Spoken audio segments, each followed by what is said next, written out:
So I just got my hand on the Bella from Early Rider, and I gotta say this thing is interesting, but is it really worth the price? Stick around to find out as I take you through the unboxing experience and testing it out with my son. All right, so first things first, the unboxing experience. The unboxing experience was pretty solid. Everything was neatly packed, nothing shifted around, and they give you all the tools that you need to put it together. Now, I'll admit that I did mess up putting this thing together because I didn't follow the instructions exactly, and I ended up bending one of the plastic pieces on the handlebars, but luckily it wasn't a big deal and everything ended up working out fine. Still, make sure you follow the instructions. But overall though, great first impression. The packaging, the presentation definitely makes it feel like a high quality product. The bike itself feels pretty sturdy. Everything from the wood frame to the handlebars to the wheels has a nice finish and it looks high end. The weight is pretty light, so it's easy to carry around and not a hassle to move around with. Overall, the build quality and design is definitely premium. Putting it together was pretty straightforward. It was about 5 or 6 steps total, which isn't bad at all. Plus, there's a couple of nice adjustable features, like the seat position can be changed based on your kid's height. The back wheel can be adjusted to be tighter or looser. And the parent push bar is easy to attach and remove with just a few screws. So no complaints at all, easy assembly.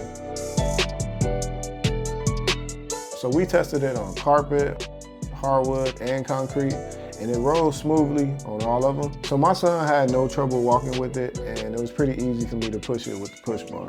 One of the things I really like about it is the push bar. It helps me guide him while he's still learning, so he's not having to do all the work. And steering with the bar was pretty easy. I had no issues at all maneuvering it. Also, the bike itself is pretty portable, especially without the push bar. But even with the push bar, we just lower it as low as it'll go and throw it in the back of our car. And it doesn't take up much space at all.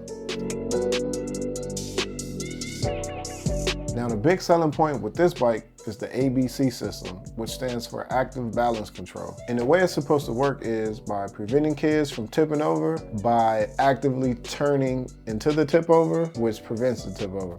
Now, comparing this bike to traditional bikes, most toddler bikes rely on our kids' ability to balance on their own, but this gives them extra support with the ABC system and the ball-shaped wheels, making it easier and more natural for them to learn. And comparing it to four-wheel baby bikes, the difference is four-wheel bikes give them more stability, but they don't teach balance. But this bike is supposed to bridge the gap, giving you both stability and a smooth transition to a regular bike. Now, with a price tag of $199, it's definitely on the pricier side of things.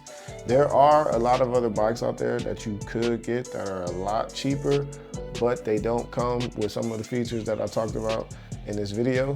If you're in the market for a premium bike, I honestly think this is probably one of the better ones. The quality, the look, the ABC system, all of the other little features, and even the parent push bar are all other things that I think that make it stand out from the other premium bikes. But I'm curious, what do you think? Do you think this bike is overrated and overpriced? Do you think it's worth the money? Let me know in the comments. If this review helped you out, hit that like button and subscribe to the channel if you want to see more family product reviews. If you have any questions, drop them in the comments. Until then, I'll see you in the next one.